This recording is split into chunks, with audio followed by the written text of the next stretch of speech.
नाम गा लो, इससे बढ़कर कोई सुख। फिर मौका मिलेगा नहीं मिलेगा।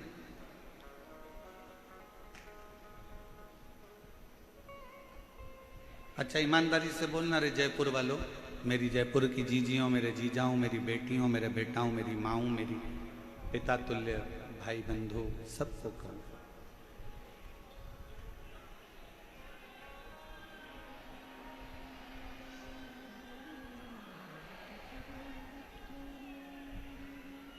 ये मौका क्या बार बार मिल सकता है?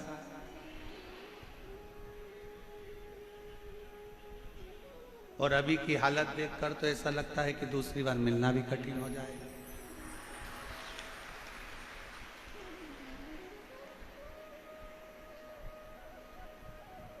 जितने लोग पंडाल के अंदर हैं, चारों पांचों पंडाल जितने भरे पड़े हुए हैं, इससे दुगने लोग। हम तो सोचे थे कि कल तुम चले गए होगे, पर क्या पता था कि तुम यही रहोगे। अच्छा, तुम्हारी भी आदत ऐसी है ना कि बाप के घर आए हो, बिना कुछ लिए जाओगे कैसे? बात तो वहां अड़ जाती है।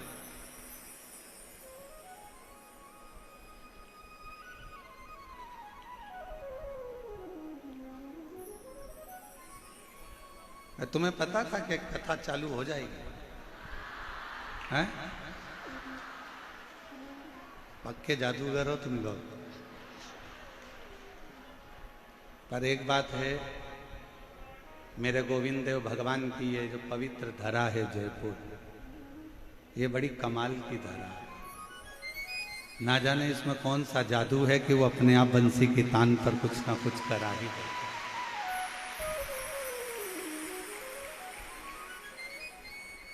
और मैंने तेरे ही भरोसे बाबा, तेरे ही भरोसे आवाज उड़ती जावागी बाबा, और है तो छड़ी नाम रखी जावागी।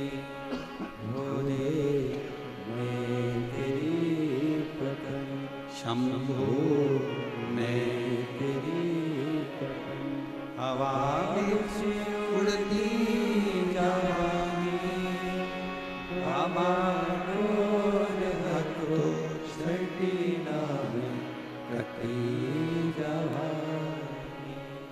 एक विश्वास,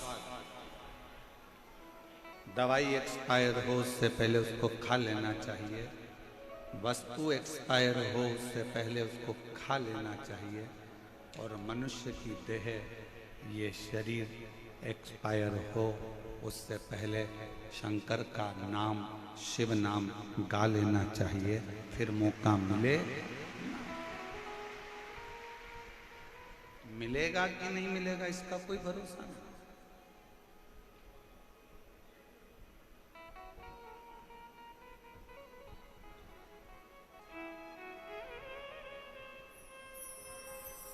ये शिव की उदारता से, ये शंकर की करुणा से प्राप्त होगा।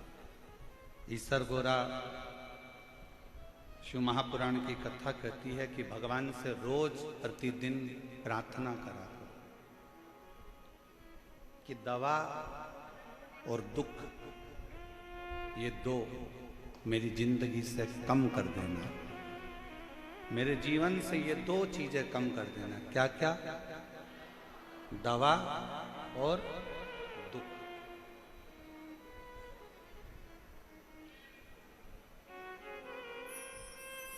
और ये कोई कम नहीं कर सकता तेरे से।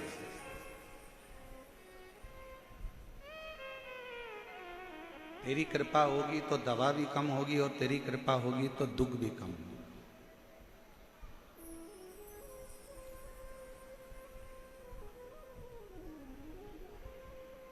एक डॉक्टर के पास गए और उसने दवाइयां दी, ढेर सारी दे दी, ये वाली भी लेना, ये वाली भी लेना, ये वाली भी लेना।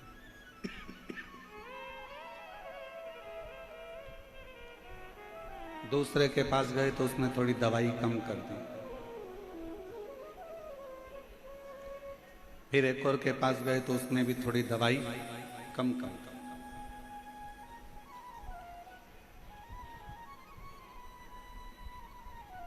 कोई अच्छा डॉक्टर मिल गया और अच्छे डॉक्टर ने जांच करा और जांच करने के बाद देखा कि इसको कौन सी दवाई की जरूरत है, वही दवाई एक दे दी जाए जिससे ये ठीक हो जाए।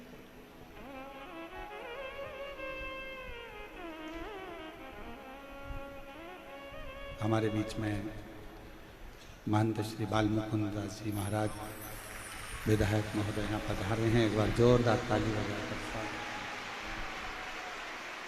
आपका अथक प्रयास,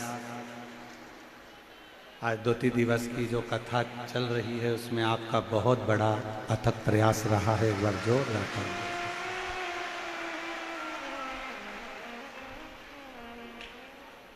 और आपने तो कल मंच से ही कह दिया था कि कथा चालू रखिए और कथा होगी। एक संत की वाणी, साधु की वाणी, तपस्वी की वाणी से शिव तत्व। एक डॉक्टर के पास गए तो वहां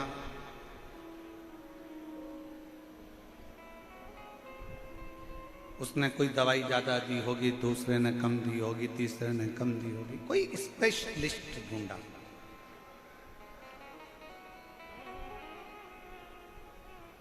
जिसने दवाई की मात्रा और कम कर दी और एक गोली से काम चल गया और बस वही गोली लेते रहना, आराम बना रहेगा, ये डॉक्टर ने कह दिया। एक गोली लेते। वेद व्यास जी महाराज ने भी अपनी 18 पुराण की रचना करी और 18 पुराण में से एक पुराण शिव महापुराण को ऐसा बना दिया कि ये वो टेबलेट है, ये वो गोली है कि इस शिव महापुराण को सुनते रहना तो जिंदगी के सारे दुख अपने आप कटते चले, अपने आप कटते।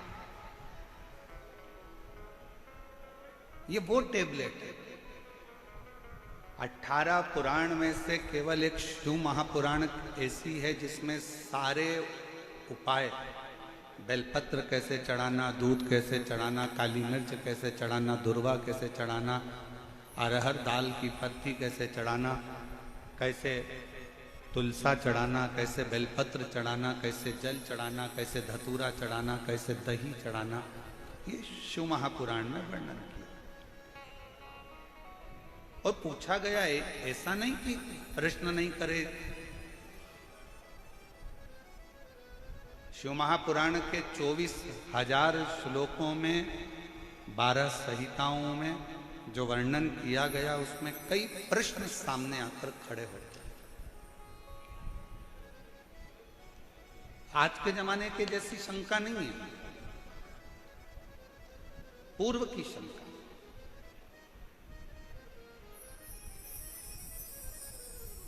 कितना सुंदर प्रसंग आता है कि चंचुला देवी ने कथा सुनने के पहले एक प्रश्न ईसर गोरा जी की साक्षी में तुमरुका जी से कर दिया।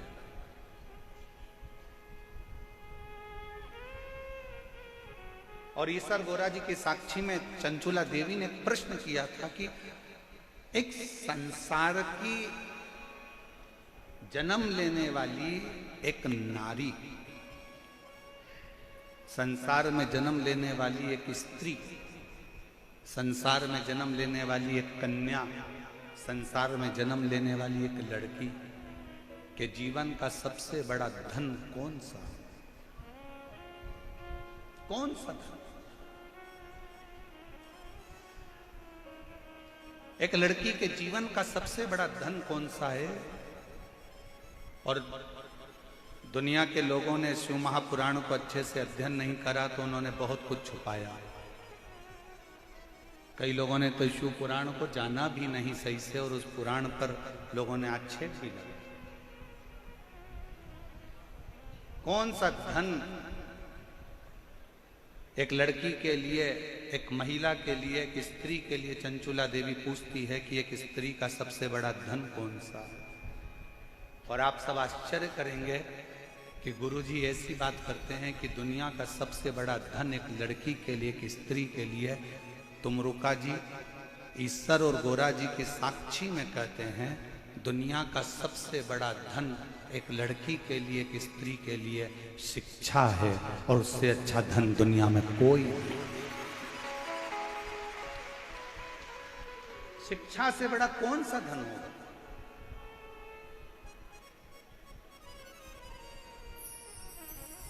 आज जयपुर की धरा पर हम कहकर जाएंगे, आप बेटों को जितना पढ़ाओ ना उससे दुगना अपनी बेटी को पढ़ाना।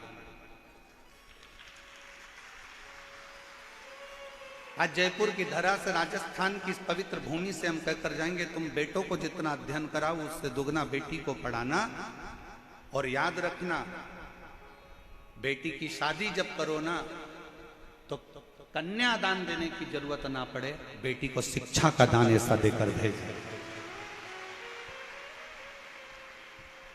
अपनी बेटी में वो शिक्षा देकर भेजना, उसको संस्कार देकर भेजना, उसको अच्छे कॉलेज में, अच्छे स्कूल में अच्छी एजुकेशन उस बेटी को कराना। स्वामी विवेकानंद जी को भी जन्म देने वाली एक स्त्री है, रामकृष्ण परमहंस को भी जन्म देने वाली एक स्त्री है, मीराबाई को भी जन्म देने वाली एक स्त्री है, कर्माबाई को भी जन्म देने वाली एक स्त्री है, महाराणा प्रताप जी को भी जन्म देने वाली एक स्त्री है, छत्रपति वीर शिवाजी को भी जन्म देने वाली एक स्त्री है। अगर नारी उच्च शिक्षा को ग्रहण करती है और कोई अच्छे गुरु के सानिध्य में रहकर जब वो शिक्षा ग्रहण कर लेती है तो जीजाबाई, अहिल्याबाई, झांसी की रानी लक्ष्मीबाई जैसी जन्म लेकर अपने बच्चों को जन्म देती।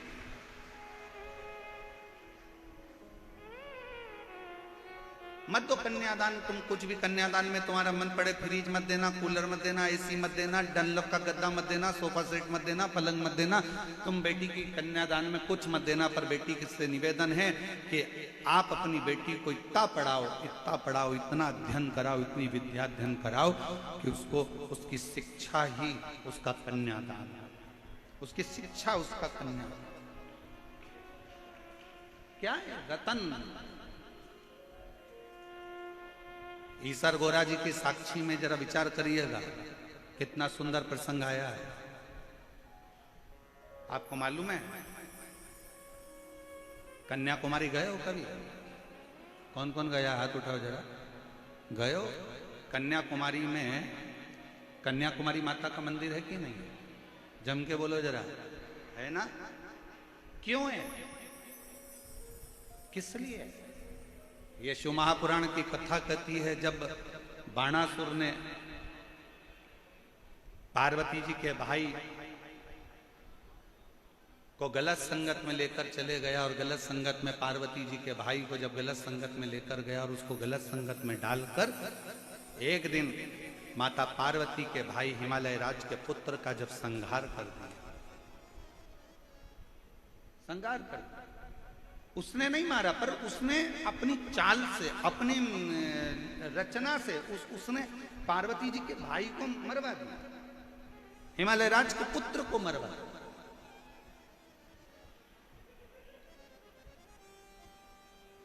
पार्वती जी तो बहुत छोटी थी, बहुत छोटी।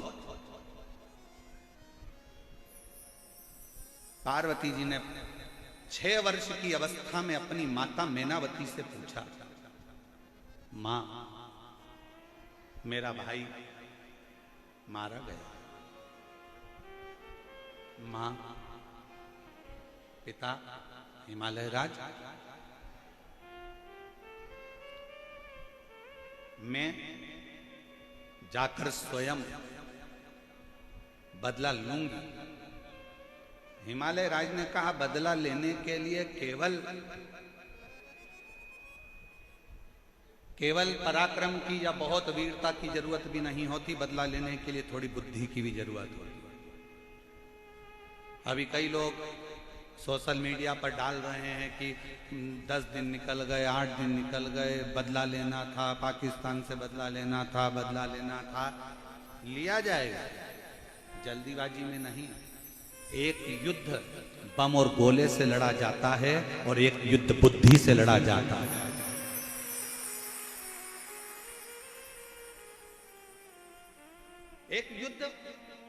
हथगोलों से लड़ते हैं। एक युद्ध बंदूकों से लड़ा जाता है, तोपों से लड़ा जाता है, गोलियों से लड़ा जाता है, और एक युद्ध बुद्धि से लड़ा जाता है।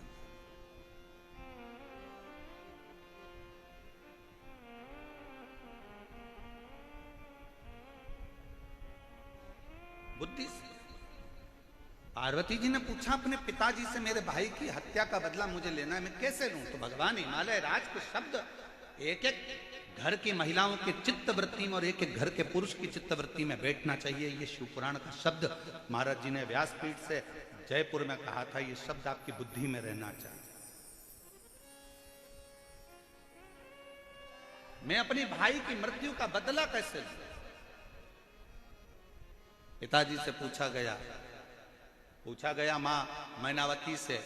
पिताजी ने कहा, तलवार उठाकर जाओगी और मार दोगी, इससे बदला नहीं होगा। तुमने आक्रमण कर दिया, इससे बदला नहीं होगा। थोड़ा बुद्धि से भी बदला लिया जाता, शांति से भी बदला लिया। थोड़ी धीर धरो, मन घबराओ नहीं, प्रभु मिलेंगे कभी ना कभी। क्यों चिंता करती हो?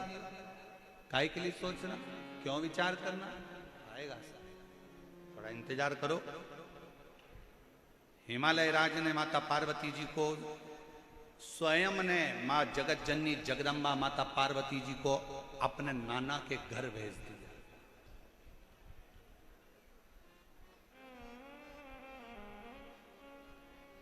पार्वती जी को अपने नाना के घर भेजा। कौन है पार्वती जी के नाना?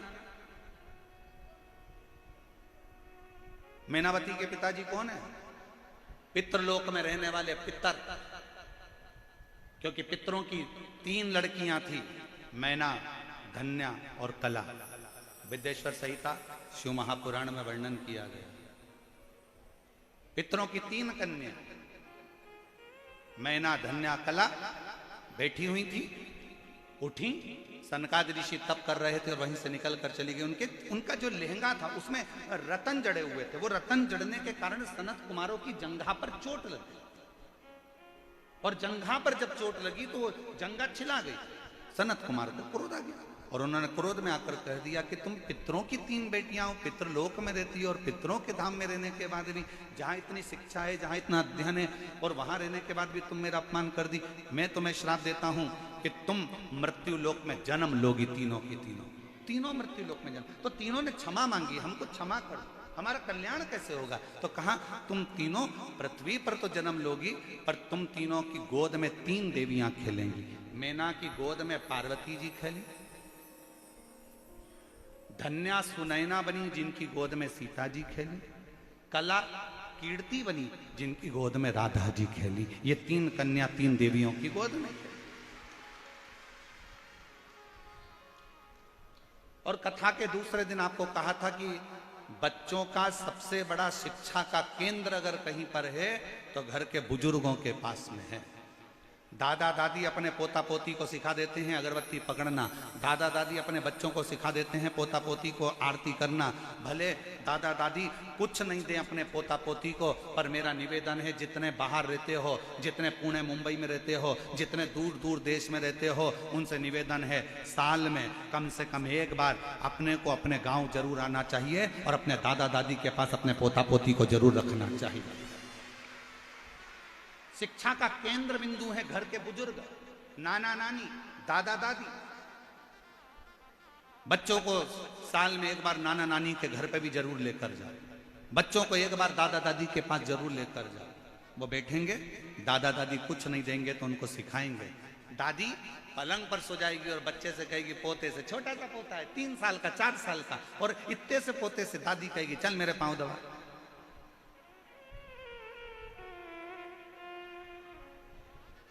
चल मेरे पांव दबा। अब पोता कितना बड़ा है? जम के बोलो जरा, कितना बड़ा है? 4 साल का, 3 साल का। इतने में तो माँ को गुस्सा आ जाता है, मम्मी तुम्हें शर्म आना चाहिए, इतना सा लड़का मेरा और तुम पांव दबा रही हो। अरे मम्मी को तो खुश होना चाहिए कि आज दादा दादी अपने बच्चे को संस्कार दे रहे हैं कि बुजुर्ग अवस्था जब तुम्हारे माँ बाप की आए तो उनके पांव दबाना मत भूलो। पर आज की बहुओं का मुंह फूल जाता है, आज की बहुओं का मुंह में ना जाने क्या हो गया कि उनका मूड ऑफ हो जाता है। मम्मी तुमने मेरे बच्चे से पानी मंगवा लिया, मम्मी घर में क्या नौकर नहीं थे, मेरा बच्चा नहीं ला। अरे दादा दादी अगर बच्चे को पानी लेना है रसोई घर में भेज रहे हैं, तुम खुश होना। दादा दादी बच्चे से कह रहे हैं मेरे को बाम लगा दे, खुश होना। दादा दादी अगर बच्चे से कह रहे हैं कि मुझे दवाई ला दे, खुश होना। दादा दादी अगर तुम्हारे बच्चे से, तुम्हारे पति से नहीं, तुम्हारे घर के पोता पोती से अगर कह रहे हैं ए बेटा मेडिकल चले जा सामान ला दे, ए बेटा सब्जी लिया, तो गुस्सा मत होना। दादा दादी उस बच्चे को सिखा रहे हैं कि जिस दिन तेरे माँ बाप बूढ़े हो जाएंगे तुझे इसी तरह से सेवा करना है जो आज मेरी कर रहा है।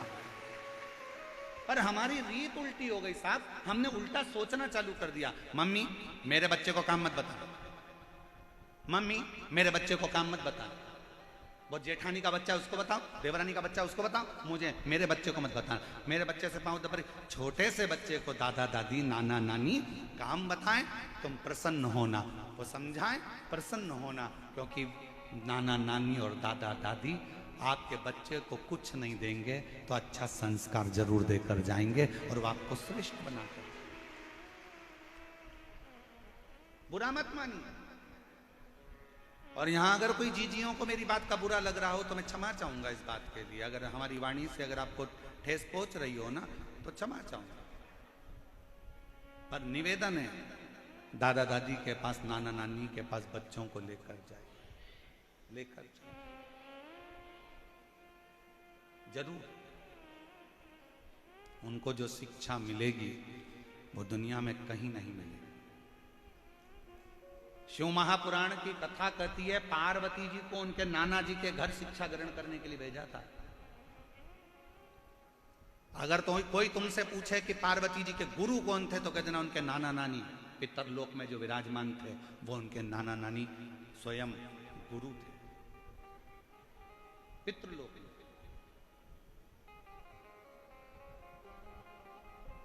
4 वर्ष की पार्वती जी को भेज दिया नाना नानी के घर में। नाना जी की गोद में एक दिन पार्वती जी बैठी थी, पितरों की गोद में बैठी थी, तो नाना जी ने पूछ लिया पार्वती से, गौरा कहते थे पार्वती, हिमालय सुता कहते थे पार्वती। पूछ लिया ए हिमालय सुता, हे गौरा, आज तुम्हें नाना नानी की कैसे याद आ गई, कैसे आई? पार्वती जी कहने लगी मेरे भैया को मारा गया है छल से और मुझे आपसे कुछ विद्या ग्रहण करना है।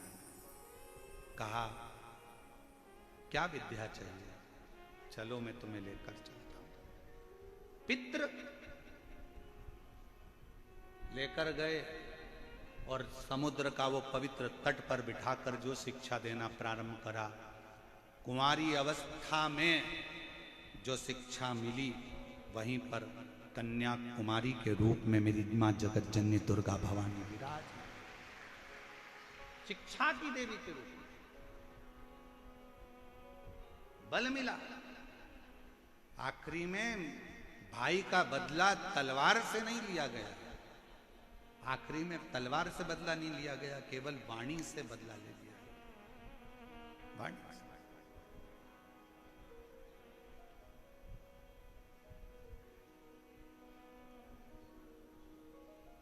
एक नाना नानी क्या देंगे बच्चों को? एक बेटी का बाप अपनी लड़की के कन्यादान में अगर कुछ देना तो हमारा निवेदन है कि वस्तु से ज्यादा ध्यान रखना अपनी बेटी के कन्यादान में। ओ मेरी जीजियों, जयपुर की मेरी माताओं, जयपुर की मेरी जीजियों, मेरे जीजाओं, मेरी बेटियों, बेटाओं, मेरी माताओं, मेरा निवेदन है अपनी बेटी के कन्यादान में कुछ देना कहीं मत देना, ये आपकी मर्जी है। पर आज व्यासपीठ से ये सीख कर जाना कि मैं अपनी बेटी को अच्छे स्कूल में पढ़ाऊंगी, अच्छे कॉलेज में पढ़ाऊंगी, उसको अच्छी शिक्षा दिलाऊंगी, उसकी अच्छी एजुकेशन। चंचुला देवी ने पूछा कि मेरा परम धन, एक स्त्री का परम धन कौन सा? का शिक्षा, संस्कार, श्रेष्ठ संस्कार। और शिक्षा की मूलता ही यह कहती है कि जहां विवाद हो रहा हो वहां से दूर हटते चले जाओ। शिक्षा की मूलता कहती है जहां बखाड़ा खड़ा हो, जहां विवाद हो रहा हो वहां से दूर हटकर भगवत भजन में अपने चित्त को लगाओ। इसलिए अभी आपको कथा में कहा, भगवान से अगर मांगना तो दो चीजें भगवान से मांगना कि मेरी दवा और मेरा दुख, ये दोनों कम करते चले जाना, दोनों कम। दवा भी मेरी कम करिए और मेरा दुख भी कम करिए। ये दवा खाते खाते बहुत समय हो गया, मेरा दुख और मेरी दवा दोनों कम हो। उसी तरह वेद व्यास जी महाराज ने 18 पुराण की रचना करते समय शिव महापुराण को वो दवा का रूप दिया, वो दवाई बता दी शिव पुराण में। 18 पुराण में से शिव महापुराण को वो दवा बता दी कि ये दुनिया के कलिकाल का सारा दुख अगर कोई दिल से शिव महापुराण की कथा को जब सुन लेगा, दिल से जब वो श्रवण कर लेगा, तो उसकी जिंदगी में ना दवा की जरूरत पड़ेगी, ना कोई दुख आएगा, और वो भगवान की भक्ति में लगा।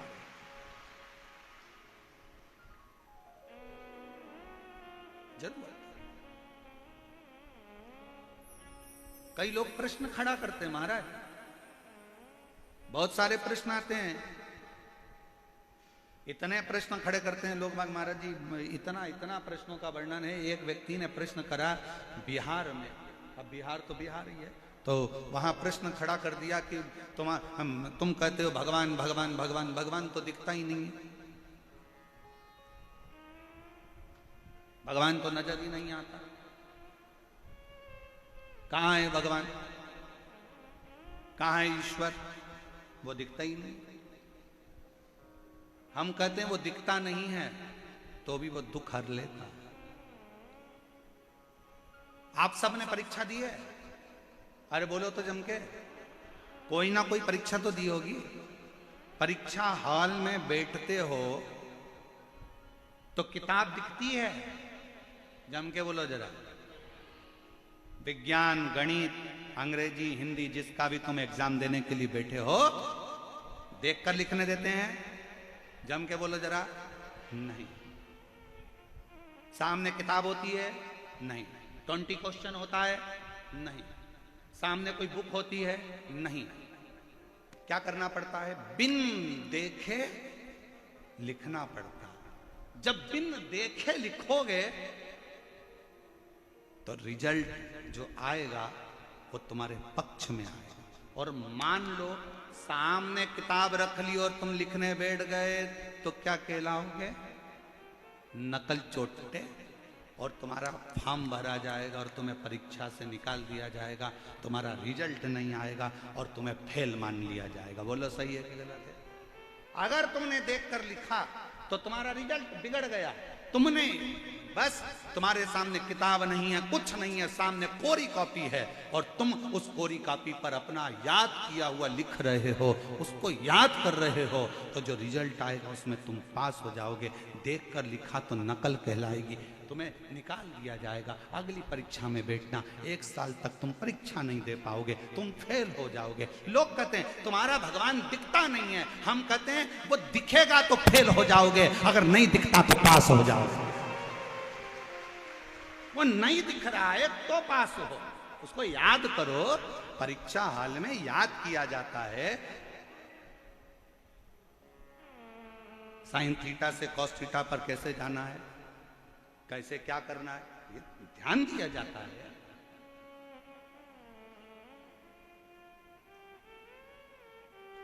किस तरह से अध्ययन करना है ये उसके स्मरण में लिया जाता है। उसको उसके सामने बुक नहीं होती, उसको याद करो। याद कर कर फिर लिखोगे कॉपी में तो रिजल्ट भी अच्छा आएगा। और तुम उसको याद तो करो, वो सामने हो तो कहां कहां।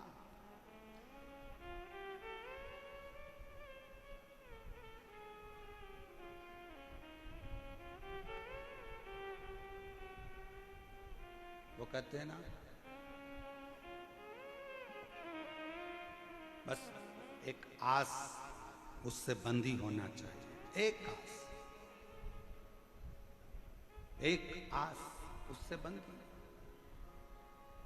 वो तुझसे मिलने के लिए तेरी कसम, एक आस। तुझसे मिलने के लिए एक मुलाकात जरूरी है। सही बताएं ना तो कल आप लोगों की दशा इसी गाने पर फिट थी। बिल्कुल यही गाना तुम्हारे ऊपर फिट हो रहा था। आंखों से आंसू ढल रहे थे महाराज।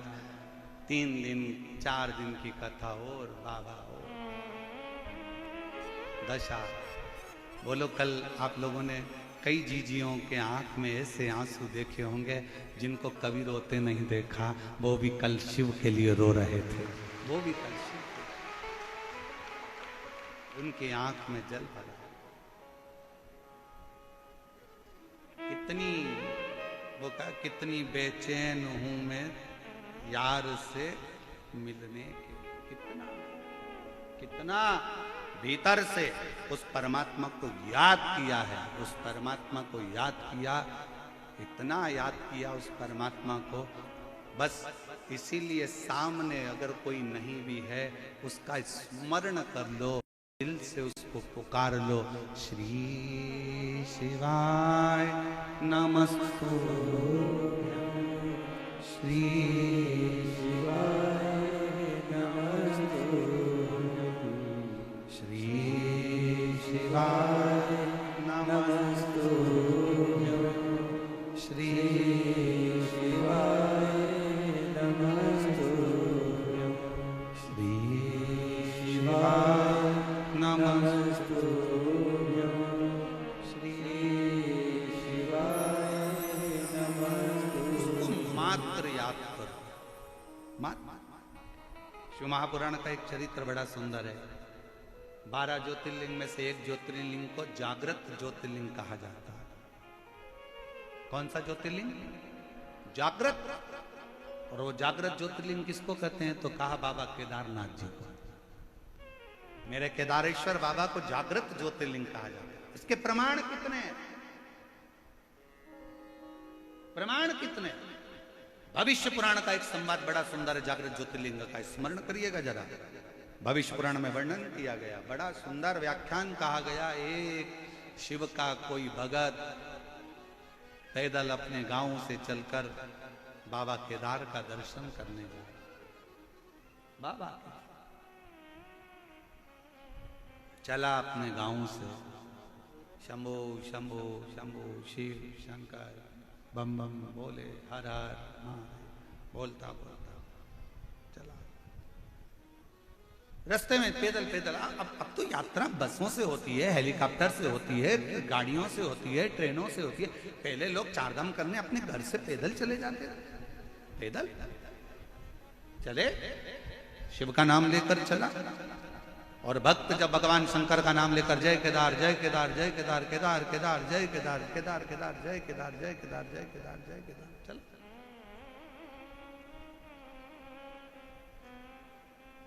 भविष्य पुराण का संवाद कहता है जब वो रास्ते में चलता चलता थक गया, बीमार पड़ गया, शरीर बेकार सा हो गया, बेकार सा। चलते चलते बहुत सा दवाइयों की जरूरत पड़ने लगी। औषधि ली, फिर बढ़ा, फिर औषधि ली, फिर केदारनाथ पहुंचा।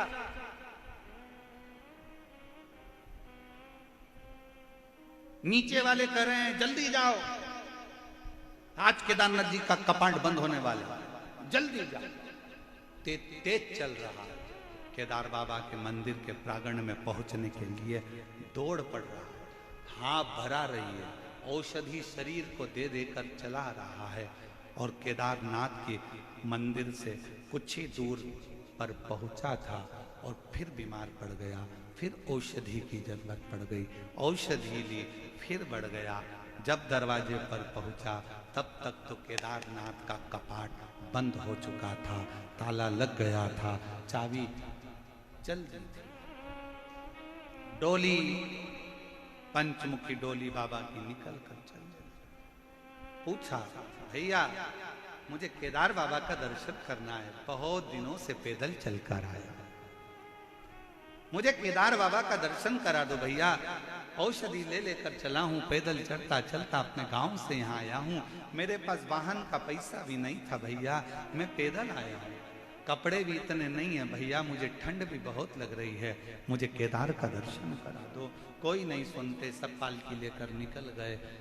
सब आर्मी के मैनों ने, लोगों ने, पुलिसकर्मियों ने, सब ने कहा कि अब ये जगह खाली कर दो।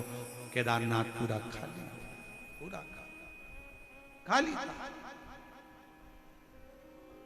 चल दिया भैया। अब ये पट कब खुलेंगे? 6 महीने लगेंगे। 6 महीने के बाद ये पट खोले जाएंगे। 6 महीने। चलता चलता थोड़ी दूर पर एक घाटी के पास में बैठकर रोने लगा। हे मेरे केदारनाथ, बाबा विश्वनाथ, भोलेनाथ, अब कैसे आऊंगा? शरीर इतना अनुकूल नहीं है कि मैं अगला दर्शन तेरा कर पाऊंगा। अब तो मैं मर जाऊंगा, अब शरीर में कुछ दम नहीं है, मैं तो तेरा दर्शन करने। उतरते उतरते शाम होने लगी, आंखों से नीर बह रहा था। एक केदारनाथ का कंकर उठाकर उसने हाथ में रखकर रोते हुए उसी का आंसू से अभिषेक कर। शाम के समय मेरा भोलेनाथ एक संत का रूप रखकर, मेरे शंकर एक संत का, एक शिव का रूप रखकर, और शंकर भगवान शिव संत का रूप रखकर आकर बोले, बाबा क्या बात है, क्यों रो रहे हो? केदारनाथ जी का दर्शन करने आया था, मेरा केदार तो पट बंद हो गया, 6 महीने बाद खुलेगा। मैं बीच में बीमार बहुत पड़ गया तो चढ़ने में नहीं आ पाया, पट बंद हो गया, 6 महीने लगेंगे, अब तो बंद हो गया। भगवान कहते हैं चिंता मत करो, तुम एक काम करो, दवाई ले लो, औषधि ले लो, भोजन करो, मेरे आश्रम में आराम से सो। ये मेरा आश्रम है बाजू में, चलो। हाथ पकड़ा भोलेनाथ जी ने और ले गए आश्रम में बिठा दिया। चल बैठ, भरपेट भोजन कर। भरपेट भोजन कराया, औषधि खिलाई, चलो सो जाओ, मैं तुम्हें कल दर्शन कराऊंगा। ये मेरा वचन है कि कल तुझे दर्शन होंगे, मेरा वचन। कपाट खुलेंगे, हाँ कपाट खुल के दर्शन करूंगा। ताला खुलेगा, हाँ ताला खोल के दर्शन कराऊंगा, चल सो। वो शंकर का भक्त, केदारेश्वर का भक्त सो गया भोजन कर कर। शिव जी ने पार्वती जी को कहा, इसको पंख दे, पंख, कामल ओढ़ा, कामल ओढ़ा। शंकर भगवान ने दूसरे दिन फिर आवाज लगाई, ए चल, मैं तुझे दर्शन कराता। जो लेकर गए, कपाट खुला था, मंदिर के अंदर ले जाकर बाबा ने खड़ा कर दिया, दर्शन कर। केदारेश्वर, केदारेश्वर की आंखों से जल बहने लगा। पंडित जी तो बोल रहे थे कि 6 महीने बाद कपाट खुलेगा, तुमने तो मुझे दूसरे दिन ही दर्शन करा दिया। शंकर भगवान तो कुछ नहीं बोले। एक साध्वी के रूप में एक सन्यासन कहती है, जिस दिन तू सोया था और जिस दिन तू उठा है, सोने के 6 महीने की नींद मेरे भोलेनाथ ने तुझे एक दिन में दे दी है। 6 महीने की निंद्रा तुझे एक रात्रि की निंद्रा लग रही है, और 6 महीने की निंद्रा पूर्ण कर कर तू विश्वनाथ मेरे केदारेश्वर बाबा का दर्शन कर रहा है। अगर विश्वास पक्का है, दुनिया में एक बात अपने अंदर उतार कर रखना, अगर तुम्हारी भक्ति और विश्वास अगर दृढ़ है, तो तुम्हें मेरे शंकर के मंदिर ढूंढने के लिए नहीं जाना पड़ेगा। शंकर तुम्हें ढूंढते ढूंढते तुम्हारे दरवाजे पर आए, शिव आए। और मेरे भोले तेरा सहारा है, मेरे भोले तेरा सहारा है, मेरी नैया का तू किनारा है, मेरी नैया का तू किनारा है। मेरे बाबा तुझे पुकारा है, मेरे बाबा तुझे पुकारा है,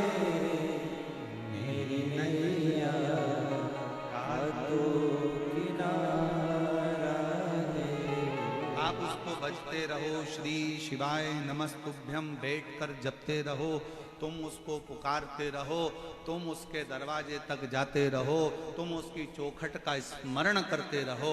तुम्हारे घर के नजदीक में जो शंकर का मंदिर हो सब दूर जाना छोड़ जाए, पर अपने घर के पास के शंकर के मंदिर जाना मत छोड़ना, वहां जाते रहो, जाते रहो, उसका फल मिलेगा। एक पत्र अच्छा है।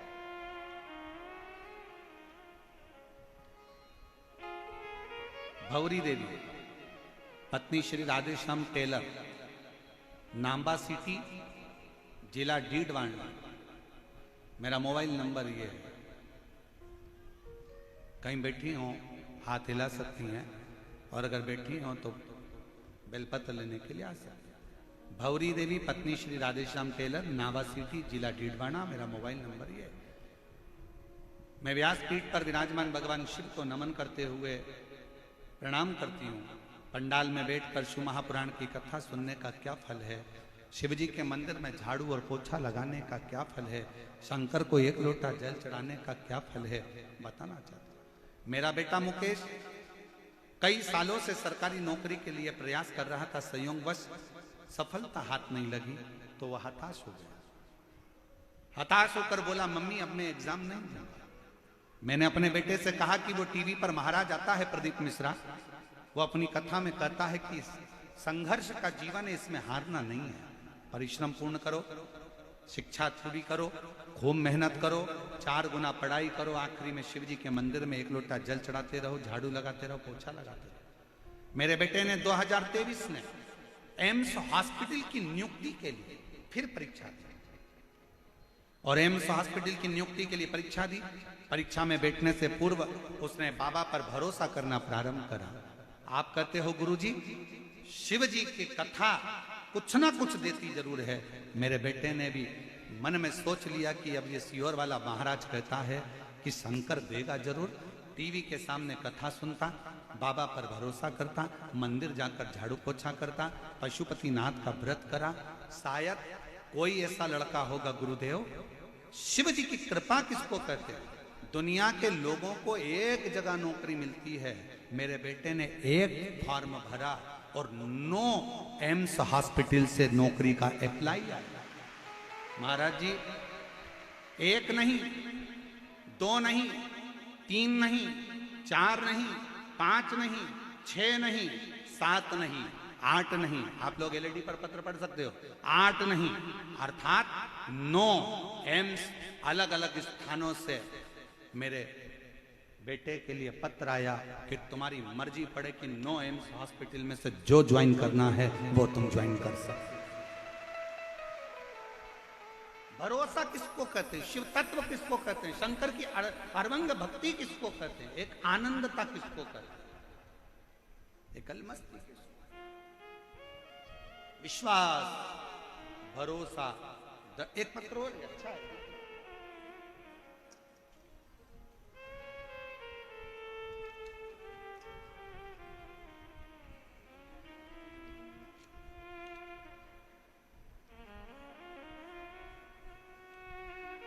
मेरा नाम कविता कंवर, पत्नी फूलदीप सिंह कंवर।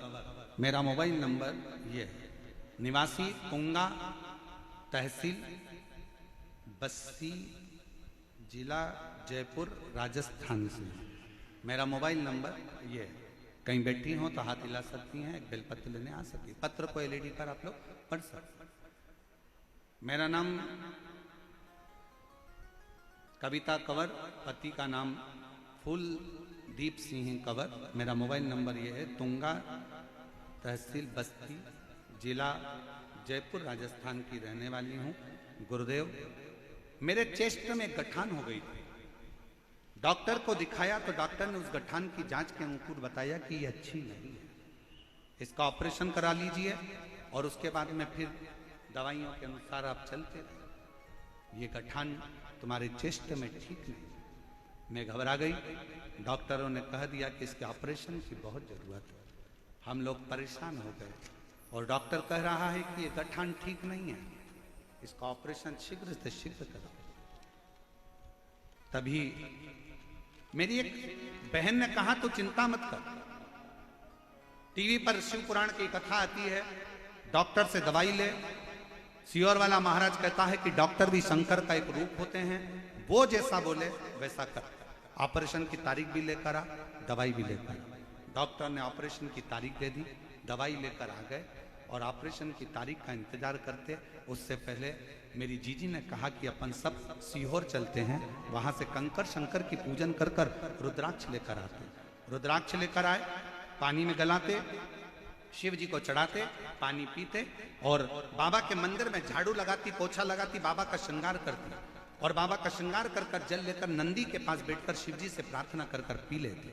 उसी जल को थोड़ा सा चेष्ट पर लगा लेती है।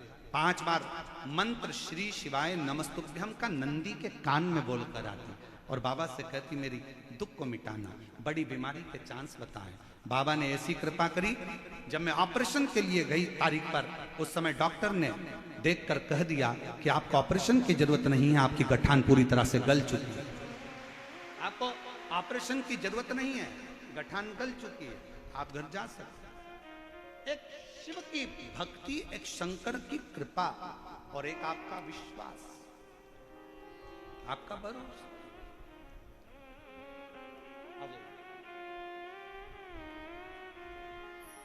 और शंभो शरण पड़े मांगो। हमारे बीच में माननीय गोपाल शर्मा जी विधायक महोदय जयपुर क्षेत्र से, एक बार जोरदार ताली बजाकर उनका स्वागत।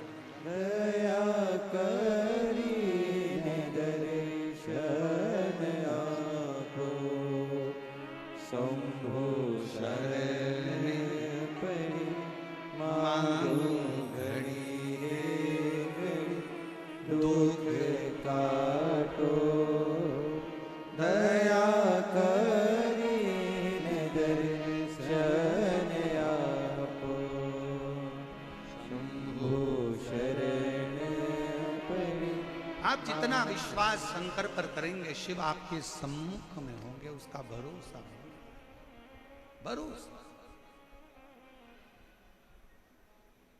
कितना भरोसा भविष्य पुराण कहती है, कितना भरोसा होगा उस शिव भक्त का जिसके लिए स्वयं शंकर भगवान अपना मंदिर छोड़कर बाहर आकर, अपने मंदिर से बाहर निकलकर और स्वयं कहते हैं कि तू आराम कर, विश्राम कर, भोजन कर, सो, कल मैं तुझे दर्शन कराऊंगा। और मेरे शंकर भगवान ने उसकी ऐसी नींद लगाई कि 6 महीने की एक रात्रि कर।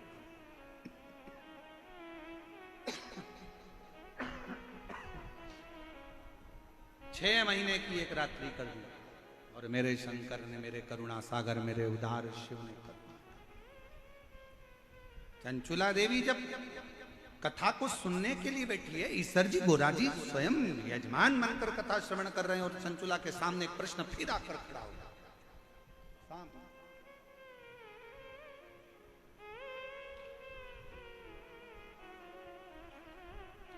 कहा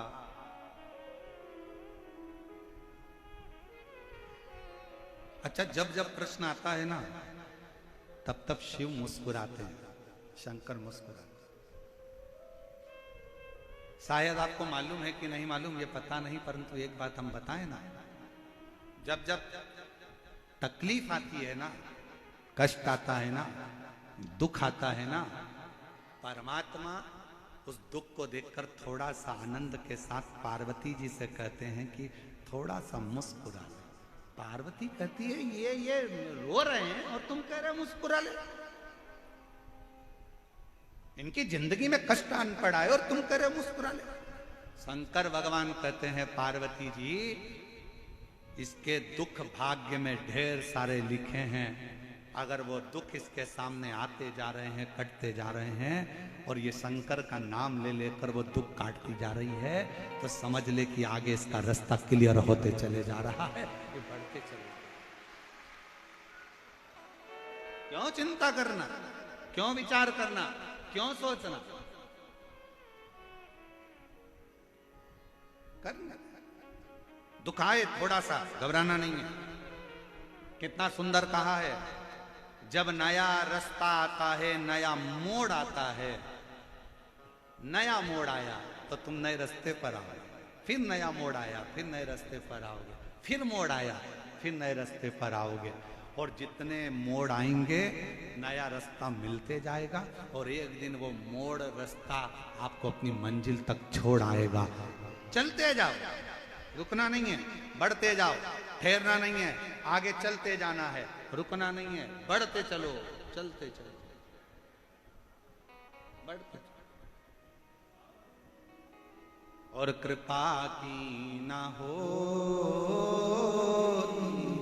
जो आदत तुम्हारी, तो सुनी ही रे आदत तुम्हारी, गरीबों के दिल में जगह तुम न पाते, तो किस दिल में होगी इबादत तुम्हारी। जरा विचार करिएगा, कौन भजता, कौन स्मरण करता, कौन भजता? आपकी कृपा है, आपकी दया है, आपकी करुणा है, आपकी वात्सल्यता है, आपका स्नेह है और आपकी वात्सल्यता, इसलिए ये सब कुछ हो रहा है। और सही कहे ना मेरी जीजियों, ओ मेरी जयपुर की जीजियों, मेरी बेटियों, मेरे बेटाओं, मेरी माओ, मेरे भाई, सत्य कहे ना, ये आपकी वात्सल्यता है, ये आपका प्रेम है शंकर के प्रति, इसलिए ये शिव महापुराण की कथा इसे दिव्य और भव्यता में चल रही। और बहुत ध्यान देना महाराज, बचपन और पचपन ये दो अवस्था ऐसी होती है, इसको सावधानी से जीना है। कौन कौन सा? जम के बोलो, जम के बोलिए जरा। बचपन और पचपन। बचपन में कोई भी बात दिल में मत रखो, और उम्र 55 की हो जाए तो कोई भी बात दिमाग में मत रखो, तो आप जिंदगी मस्त जी सकते। 55 की अवस्था में जरा सी बात बहू ने ये बोला था और दिमाग में रख ली, बेटे ने ये बोला दिमाग में रख लिया, ननन ने ये बोला दिमाग में रख लिया, मामा जी बोले दिमाग में रख लिया, फूफा जी बोले दिमाग में रख लिया। 55 की अवस्था में जितना तुम दिमाग में भरते जाओगे तो अच्छे से जिंदगी नहीं जी पाओगे। यहां से सुना, यहां से निकाली। ये कानों में कुंडल काहे के लिए पहनते हैं? अरे जम के तो बोलो, कानों में कुंडल काहे के लिए पहनते हैं? और जैसे जैसे उम्र बढ़ती जाती है कुंडलों का जो छिद्र है वो बढ़ता चले जाता है। काहे के लिए पहनते हैं? पहनने का कारण केवल इतना है, फालतू की बातें आए तो इस कुंडल के छेद में से निकल कर बाहर चली जाए, अच्छी बातें आए तो हमारे कानों में प्रवेश करती चली जाए, तो हमारे जीवन का आनंद प्राप्त। बचपन और 55 दोनों अवस्था समझने की है। बचपन में कोई बात दिल में मत रखो। बचपन में मेरी मम्मी ने बड़े भैया को बहुत प्रेम करा, मुझे नहीं करा, बचपन की बात बचपन में छोड़ दो। और 55 की जब अवस्था आ जाए, 55 की आयु, जितनी भी 55 साल के लोग यहाँ बैठे हैं और जो आस्था चैनल पर सुन रहे हैं, जो फेसबुक यूट्यूब पर सुन रहे हैं, जो कथा को श्रवण कर रहे हैं, 55 की अगर आयु आ जाए तो फिर बात को दिमाग में मत लेना। बेटे ने क्या कहा था, बेटी ने क्या कहा था, मामा ने क्या कहा था, फूफा जी ने क्या कहा था। आग लगे बस्ती में, जम के बोलो जरा, आग लगे बस्ती में, अपन रहो। क्या सोचना, विचार नहीं करना अपने को, छोड़ देना ये विचार।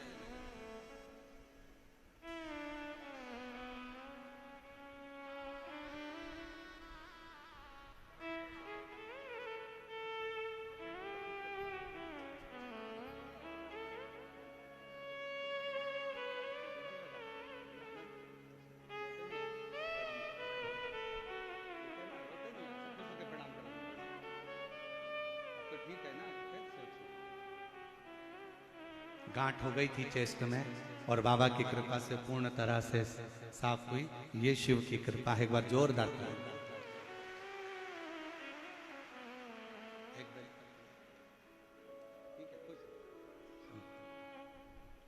शिव तत्व किसको कहते हैं? समूह किसको कहते हैं?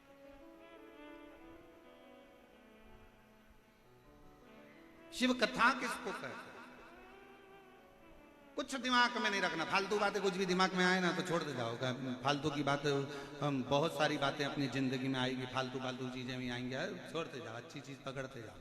कुछ अच्छा मिले ग्रहण कर लो, कुछ अच्छा प्राप्त हो ग्रहण कर लो, ग्रहण करो, ले धारण करो, और बाकी की जितनी चीजें आए उनको छोड़ दे। चंचुला देवी ने कथा श्रवण करते करते ब्रह्मा जी का एक चरित्र आया, जिसमें ब्रह्मा जी शंकर भगवान पे शंका कर, शंका याद रखना, बहुत स्मरण अपने अंदर रखिएगा, बहुत ध्यान रखिएगा। एक अपने परमात्मा पर, एक अपनी जन्म देने वाली मां पर, एक अपने पालन करने वाले पिता पर, और एक अपना घर छोड़कर जो तुम्हारे साथ कदम से कदम मिलाकर चल रही है वो अर्धांगिनी पर कभी शंका नहीं करना चाहिए। कभी शंका मत करो। एक अपने इष्ट देव पर, भगवान पर कभी शंका मत करना। कोई तुमसे कहते क्या रखा शंकर जी में, हमारे देवता के पास आओ, कोई कहे हमारे यहाँ आओ, कोई कहे हमारे यहाँ आओ। अपने भगवान पर कभी शंका मत करना, अपने पिता पर कभी शंका मत करना, अपनी माँ पर कभी शंका मत करना। और जो अर्धांगिनी अपना घर छोड़कर तेरे लिए चलकर, तेरे लिए चलकर, अपना घर छोड़कर तेरे पास आई है दुल्हन बनकर, उस पत्नी पर कभी शंका मत करना। शंका हमारे जीवन को नष्ट कर, हमारे जीवन को शंका नष्ट कर। किसी ने कह दिया तेरी पत्नी ऐसी, तुमने शंका करना प्रारंभ कर दिया। दूसरे से मिलते हो तो मुस्कुराकर मिलते हो, और पत्नी से मिलते हो तो दुख मिलाकर, अरे कहाँ फंस गया, कहाँ रोते हुए मिलते, कहाँ। हमने एक बात कथा में कही थी कि दुनिया में 3 चीजें बहुत कठिन है। बोला था कि नहीं बोला था? सुनी थी कथा कि नहीं सुनी? दुनिया में 3 चीजें बहुत कठिन है। पहले नंबर पर हाथी को धक्का मारना, दूसरे नंबर पर मच्छर के पांव में मालिश करना, और तीसरे नंबर पर शादी के बाद पति का मुस्कुराना। ये जिंदगी में सबसे ज्यादा कठिन है, बहुत कठिन। आपकी तो हुई नहीं, हमारा पर जीवन का सबसे बड़ा सच है। 3 चीजें दुनिया में सबसे ज्यादा कठिन है। पहला हाथी को धक्का मारना, दूसरे नंबर पर मच्छर के पैर की मालिश करना, और तीसरी बात यह है कि शादी हो जाए और उसके बाद अगर पति मुस्कुराता हुआ दिख जाए तो समझ लेना कि दुनिया की रीति बदल गई है। ये मुस्कुरा रहा, बहुत, ये दुनिया की सबसे कठिन चीज। और अगर पति बेचारा शादी में ज्यादा मुस्कुरा लेता है और पत्नी को जब गाड़ी पर लेकर जाता है तो पत्नी सिर पे पल्लू लेकर फिर अच्छे से खूब हंस रहे थे, खूब मुस्कुरा रहे थे। मैं जानती हूँ तुम्हारे लक्षण, एक एक लक्षण से सब जानती हूँ, तुम्हारे को पहचानती हूँ अच्छे से। मेरे साथ कहीं पर भी जाएंगे तो रोतला मुंह लेकर जाएंगे, मेरे माँ बाप के घर जाएंगे तो ऐसा मुंह उतर जाएगा। और शादी में कौन थी वो नीले सूट वाली, कौन थी वो? अब पति कह रहा है वो मेरे बुआ की लड़की है ना, उसकी जो शादी हुई है ना, उसकी ननन थी बेचारी रे। वो पूछ रही थी कि भाभी कहाँ से हैं, तो मैं उनको बता रहा था कि यहाँ से। तो इतने खुश होगा, तेरा मुस्कुराना गजब हो गया। क्यों मुस्कुरा, इतना मुस्कुरा, बहुत कठिन है हमारी, बहुत कठिन। शंका करो, जहां शंका करने की जगह है वहां शंका करना। अपने माता पर कभी शंका मत करना। कोई कह दे कि तुम्हारी मम्मी बड़े को ज्यादा चाहती है, छोटे को कम चाहती है, मंजिले को ज्यादा चाहती है, संजिले को ज्यादा चाहती है, उसको अंगूठी दे दी, उसको चेन दे दी, दम कर कहना वो मेरी माँ है, उसकी मर्जी पड़े जिसको पूरी दौलत दे दे, उसका अगर आशीर्वाद मेरे सिर पर होगा तो मैं करोड़ों में कमाऊंगा, वो मेरी माँ है। और कोई तुमसे कहे तेरे पिताजी ने बड़े भाई को ये दे दिया, छोटे को वो दे दिया, अरे आप राजस्थान में रहते हो और यहाँ का नानी बाई का मायरा सारी दुनिया सुनती है। नानी बाई के मायरे में एक संवाद आता है, जय कुंवर बाई जब मरी, दादी जब मरी तो अपने पोते को, बड़े पोते को सारी प्रॉपर्टी मिल गई, और छोटा पोता नरसिंह मेहता रोते रोते शंकर के मंदिर में पड़ा था। सारी प्रॉपर्टी बड़ी को मिल गई, बड़े पोते को मिल गई, बड़ी बहू को मिल गई, सब कुछ मिल गया। बड़ी बहू को सब कुछ मिल गया, उसके 2 लड़के भी हो गए। नरसिंह मेहता के तो केवल 2 ही लड़के, नरसिंह मेहता के तो 2 ही बच्चे थे, एक लड़का एक लड़की। 2 बच्चे थे नरसिंह मेहता जी के।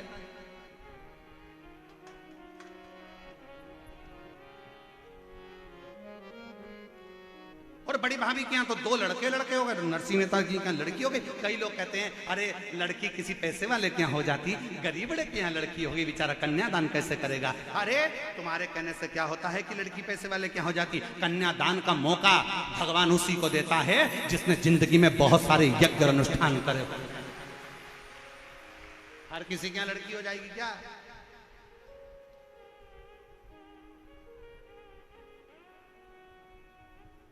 मौका देता है परमात्मा, हर किसी क्या हो जाए। किस्मत वाले हो, किस्मत। जिन जिन के घर में बेटी ने जन्म लिया है ना, आज घर पे जाके राइनॉन से नजर उतार कर पीछे फेंक देना। भगवान की बड़ी कृपा है, मेरे घर में बेटी ने जन्म लिया है। और ठाठ से, और जितनी बेटियां मेरी यहाँ बैठी हैं और जितनी बेटियां आस्था चैनल पर कथा सुन रही हैं, मैं उनसे भी कहूंगा, बेटा, दुनिया के लोग कहते हैं बेटा माँ बाप का तर्पण करे, बेटा पिंडदान करे, बेटा तिलांजलि दे, तो माँ बाप करते हैं। पर शिव पुराण कहती है जिसके माँ बाप अगर बेटी का कन्यादान कर देते हैं, उस माँ बाप को पिंडदान की भी जरूरत नहीं पड़ती, वो तर जाता है। इसलिए बेटियों से निवेदन है, ऐसे मोटरसाइकिल सुधारने वालों से सावधान रहना। दूसरे का पेट्रोल डलवाकर, थोड़ी सी गाड़ी की एक्शन दिखाकर 10 रुपए का चाउमीन खिलाकर तुम्हें फंसाने का प्रयास करेंगे। इसलिए लव जिहाद से सावधान रहना और अपने माँ बाप पर भरोसा कर कर अपने माँ बाप को कन्यादान का मौका देना। अपने माता पिता को कन्यादान का मौका दीजिए। माता पिता है तो कन्यादान करे, जीवन की सार्थकता हो। थोड़ा सा बॉडी शॉडी देखी, थोड़ा फैशन मेशन देखा, 10 रुपए का चाउमीन खर्च कर दिया, 50 रुपए का पेट्रोल खर्च कर दिया, उतनी देर में 10-20 बार तुम्हारे मोबाइल में बैलेंस डलवा दिया, 60-60 रुपए का बैलेंस डलवा दिया, और उतने में तुझे ना देखूं तो चैन मुझे आता नहीं, तेरे सिवा कोई और भाता नहीं। बड़े आश्चर्य की बात। और जिस माँ बाप ने पूरी जिंदगी निकाल दी, पढ़ने के लिए जयपुर भेजा, खर्चा करा, जमीन गिरवे रख दी, माँ ने अपना जेवर बेच दिया तेरे पढ़ाने के लिए, और जिस माँ बाप के तू हृदय का चांद का टुकड़ा था, और आज तुझे वो दूसरा चांद पसंद आ रहा, दूसरा का। थोड़ा समझो, थोड़ा समझो, थोड़ा समझो।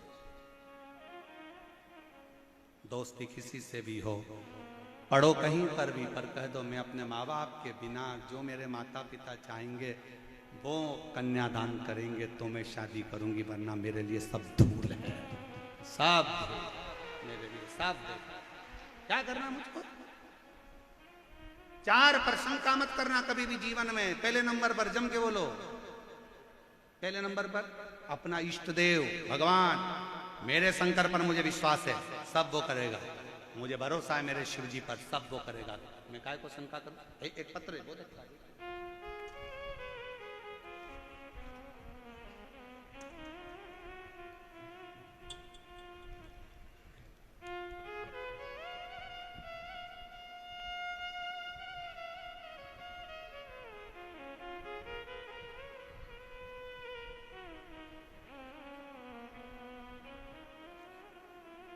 ममता बाबा में आबू रोड से आई हूँ। गुरुजी में मेरा नाम ममता है, मैं आबू रोड से आऊँ। कहीं बैठी हूँ तो हाथ हिला सकती हैं? आ सकती। मासिक धर्म आता था, बहुत पीड़ा होती थी। फिर मैंने डॉक्टर को बताया तो बोला कि गर्भाशय में एक नींबू से बड़ी गांठ हो गई।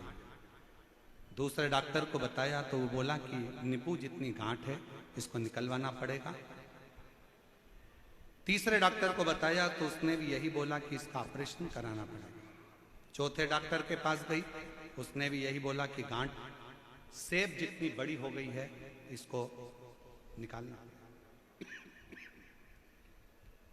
पत्र को एलईडी पर पढ़ सकते हो। गुरुजी कैसे करवाती ऑपरेशन? कोई करने वाला घर में नहीं था। आपका कथा आस्था चैनल पर लगाया तो आपकी कथा आ रही है। गुरुजी पहली बार आपकी कथा सुनी, आप बोले किसी भी बीमारी हो शिव जी पर चढ़ा हुआ पानी पीना चाहिए, बेलपत्र खाना चाहिए। बाबा एक लोटा जल ने तो कमाल कर दिया गुरुदेव। मैंने पीना चालू करा और बिलपत्ती को खाना चालू करा। कथा सुनती, आसन लगाकर बैठ जाती टीवी के सामने। मैं आपसे कभी मिली नहीं, मैंने आपको कभी देखा नहीं। बाबा से बस विनती करती टीवी के सामने, बाबा मेरा गर्भाशय में गांठ है, सेब की आकृति की। बाबा समय आया, हम दूसरी बार डॉक्टरों से जांच कराने के लिए गए तो डॉक्टर भी आश्चर्य में पड़ा था कि ये गांठ पूरी तरह से ठीक हो चुकी थी और गांठ गल चुकी थी। ऑपरेशन की जरूरत नहीं, ऑपरेशन की जरूरत नहीं। एक शिव शंका कहां करना है ये सोचने वाली बात है। आप अगर शंकर का गुणगान कर रहे हो, शिव की भक्ति कर रहे हो, शिव का अनुमोदन कर रहे हो, शिव का आनंद रचना कर रहे हो, शिव को भज रहे हो, शंका नहीं करना। भगवान पर कभी शंका मत करो, अपने इष्ट पर अपने शंका मत करो, अपने गुरु पर शंका मत करो, दूसरे नंबर अपने माता पर कभी शंका मत करो, अपने पिता पर शंका मत करो। पिताजी जायदाद किसी को भी दे दें। नानी बाई का मायरा कहता है कि जय कुंवर बाई ने अपनी जायदाद बड़े बेटे को, पोते को दे दी। छोटा पोता मंदिर में रोता, नरसिंह मेहता रोता। और कितनी कृपा, नानी बाई का ब्याह हो गया, नरसिंह जी के छोटे बेटे का ब्याह हो गया, और बड़ी जेठानी जो धन कबाड़ कर बैठी थी, धन लेकर बैठी थी, धन का अंबार भरा हुआ था जिसके पास में, और उसका बेटा कुंवारा रह गया। अब वो कहती है मेरे पास में इतना धन, इतना धन। और नरसिंह जी के बेटे के लिए तो कोई संबंध आया ही नहीं था, क्योंकि गरीब बड़े के यहाँ संबंध कौन आए, पैसे वाले के। पहले तो एक संबंध आया नरसिंह जी के गांव में, सबको सूचना मिली कि नरसिंह जी के भाई के यहाँ करोड़ों का धन है और उनका एक लड़का है। चलो सबसे पहले लड़की की शादी अपन उसी से पक्की करेंगे। उसको देखने गए तो उनको क्या मालूम था कि लड़का थोड़ा सा अटक जाता है, हकला जाता है। उनको क्या मालूम है, कई बार होता है ऐसा, वाणी कभी कभी अटक जाती है। तो उस लड़के से पूछा तुम्हारा नाम क्या है, उसने कह दिया फूलचंद। होता है कभी कभी। एक रात्रि को एक आदमी झोला लेकर जा रहा था और पुलिस वालों ने उसको रोक लिया। रुक, ट्रैफिक पुलिस वाले थे, उन्होंने कहा रुक इधर आ, क्या है तेरे झोले में। उसने झोला हाथ में रखकर बताते हैं, बता। फिर पुलिस वाले ने कहा झोला खोल, अब भी कि अब भी बता इसमें क्या है। बताते हैं, बताते। तो फिर इसको जल्दी से झोला खोल, बताते हैं, बताते हैं। अरे झोला खोलना, और झोला नहीं खोले तो पुलिस वाले इसको गाड़ी में बिठाए, टीआई साहब के पास ले गए थाने में। थाने में टीआई साहब ने इससे कहा क्या रहते झोले में, तो क्या बताते हैं, बताते बताते। अरे तो झोला खोलना क्या है, बताते हैं, बताते हैं। टीआई को गुस्सा आया, उसने खोल इसका झोला, और टीआई साहब ने जो झोला खोला तो उसमें सफेद कलर के बतासे थे। इतने में टीआई बोले इसमें तो बतासे हैं, तो इसमें इतने में वो बोला मैं तो तब से बोल रहा हूँ कि बताते हैं, बताते हैं, बताते हैं, बताते हैं, बताते हैं। इतने में टीआई बोले पुलिस वाले से ये तो तरह छोड़ के, मैं भी छोड़ ले जा इसको। बताते हैं, बताते हैं, देखे सोचे तो कितनी कृपा करी है मेरे बाबा ने। जरा विचार करिएगा, नरसिंह मेहता की यहाँ दादी का धन नहीं मिला, पर दादी का जम के बोलो आशीर्वाद, आशीर्वाद।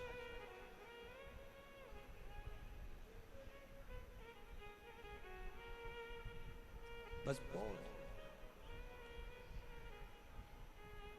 और किस्मत का ताला यदि खोलना है तो भगवान की भक्ति में जितने रमोगे उतना उतना शिव कृपा करता जाए, उतना।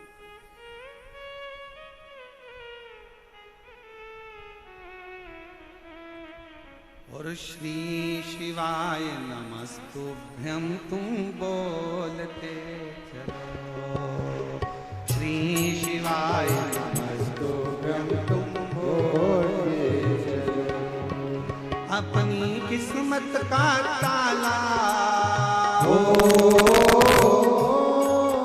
अपनी किस्मत का ताला, अपनी किस्मत का ताला तुम खोलते चलो। श्री शिवाय नमस्तुभ्यं तुम खोलते चलो।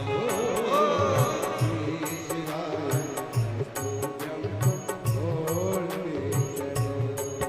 समझाना बड़ा मुश्किल है, समझाना बड़ा मुश्किल है, आखिर वो दर्द दिल है, आखिर वो दर्द दिल है। समझाना बड़ा मुश्किल है, समझाना बड़ा मुश्किल है, आखिर वो दर्द दिल है, आखिर वो दर्द दिल है। सच्चा दरबार लगा है ये भोले की महफिल है, सच्चा दरबार लगा है ये भोले की महफिल है, सच्चा दरबार लगा है ये भोले की महफिल है, सच्चा दरबार लगा है ये भोले की महफिल है। नैनों को डमरू वाले का, नैनों को डमरू वाले का दीदार चाहिए। काशी रहने वाला भोलानाथ चाहिए, काशी रहने वाला भोलानाथ चाहिए। नैनों को काशी वाले का, नैनों को काशी वाले का दीदार चाहिए। काशी रहने वाला भोलानाथ चाहिए, काशी रहने वाला भोलानाथ चाहिए। बड़े प्रेम से दोनों हाथों से ताली से बजाते हैं।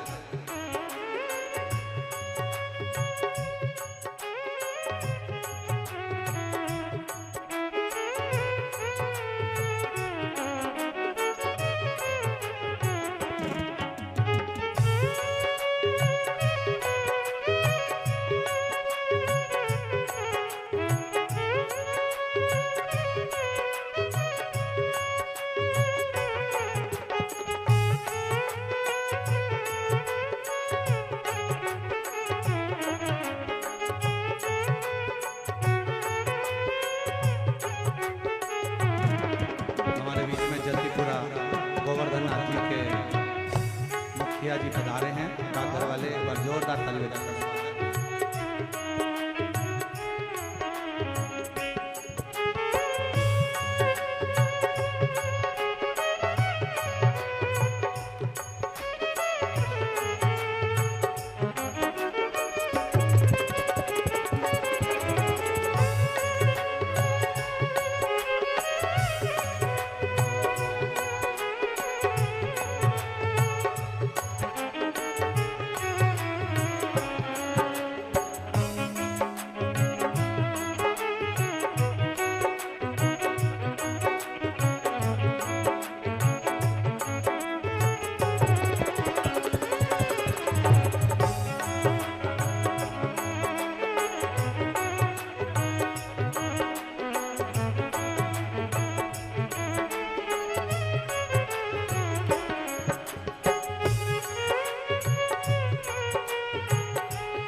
मदहोश बनाए कतार तेरे नैनों की, मुझको मदहोश बनाए कतार तेरे नैनों की।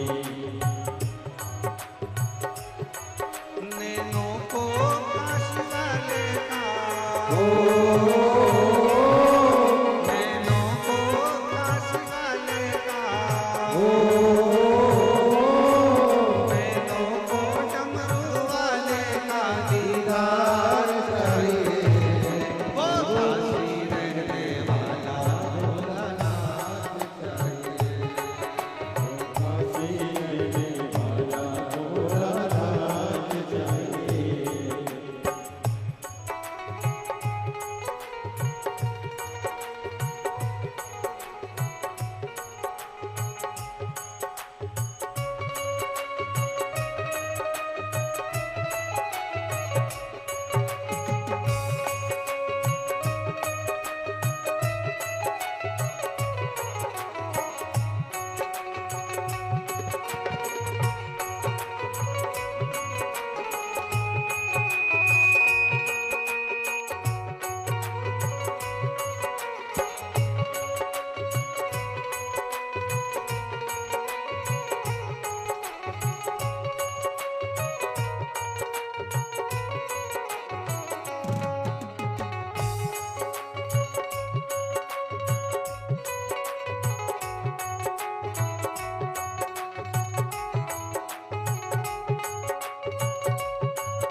समझाना बड़ा मुश्किल है। आखिर वो दर्द दिल है, आखिर वो दर्द दिल है, समझाना बड़ा मुश्किल है, समझाना बड़ा मुश्किल है। आखिर वो दर्द दिल है, आखिर वो दर्द दिल है। सच्चा दरबार लगा है, ये भोले की महफिल है। सच्चा दरबार लगा है, ये भोले की महफिल है। नैनों को भोले बाबा का, नैनों को डमरू वाले का, नैनों को काशी वाले का दीदार चाहिए। ओ काशी रहने वाला भोलानाथ चाहिए, ओ काशी रहने वाला भोलानाथ चाहिए, ओ काशी रहने वाला भोलानाथ चाहिए, ओ काशी रहने वाला भोलानाथ चाहिए। अपनी किस्मत का ताला, अपनी किस्मत का ताला, अपनी किस्मत का ताला तुम खोलते चलो।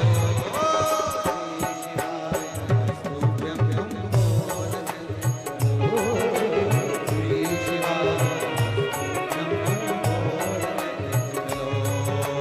श्री शिवाय नमस्तुभ्यं बोलते चलो।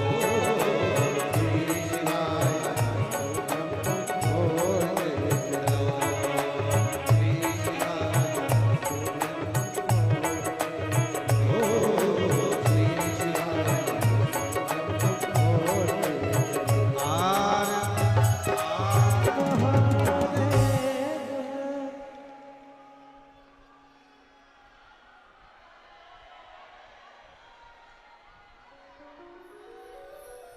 अपने स्थान पर बैठकर बाबा से अपने मन का भाव बड़े आनंद के साथ दिल से प्रार्थना करिए, हृदय से विनय करिए, निवेदन करिए।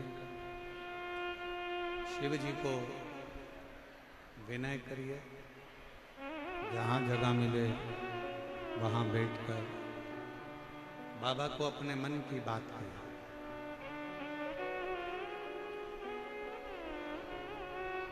आज कथा का चतुर्थ दिवस है।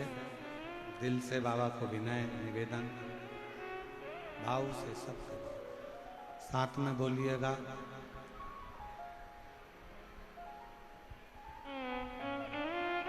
जो पंडाल में हैं वो लोग पंडाल में, जो पंडाल के बाहर बैठे हैं पेड़ों की छांव में रोडों पर, वो भी बाबा से अपने मन का भाव अवश्य करिए।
महादेव भगवान शिव, ओगड़दानी, त्रिकालदर्शी, कैलाशी, अविनाशी शंकर शिव की कथा कर रहे हैं, उनकी आराधना कर रहे हैं। ब्रह्मा जी के मन में एक संशय आ गया था। चंचुला देवी कह रही हैं कि वो संशय कौन सा? ब्रह्मा जी ने संशय में ये कहा कि सृष्टि का रचना करता भी मैं हूं, सृष्टि का पालन करता भी मैं हूं और सृष्टि का संहार करता भी मैं, मेरे सिवाय कोई नहीं। कई लोगों के मन में ये गलत विचार आ जाता है कि जो कुछ कर रहे हैं वो हम ही कर रहे हैं। कई लोगों के मन में ये विचार आ जाता है कि जो कुछ कर रहे हैं वो केवल हम कर रहे हैं, दूसरा कोई नहीं कर रहा। ये गलत सोच। और मेरा आपकी कृपा से सब काम हो रहा है, करते हो डमरू वाले मेरा नाम हो रहा है, मेरा आपकी कृपा से सब काम हो रहा है। मैं तो नहीं काबिल तेरा पार कैसे पाऊं, टूटी हुई वाणी से गुणगान कैसे गाऊं, करता नहीं मैं कुछ भी सरनाम हो रहा है, करता है मेरा बाबा मेरा नाम हो रहा है, मेरा आपकी कृपा से सब काम हो रहा है। कौन करता है? किसी की कोई सामर्थ्यता नहीं कि कोई कुछ कर ले, करने वाला तो एक है, वो मेरा देव अधिदेव महा